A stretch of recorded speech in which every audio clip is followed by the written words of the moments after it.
Alright, so I'll show you how to remove the front driveline off a 2020 Ram 3500 transfer case. So it's the one that goes from transfer case to the front axle. So what you do is you're gonna have to pull this boot back. You're gonna have to find this little opening window.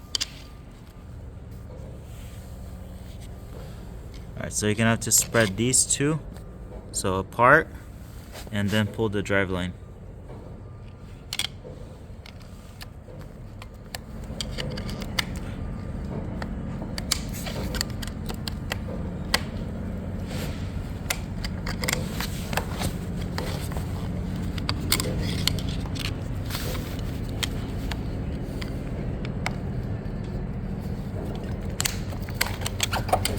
Alright, so there you go.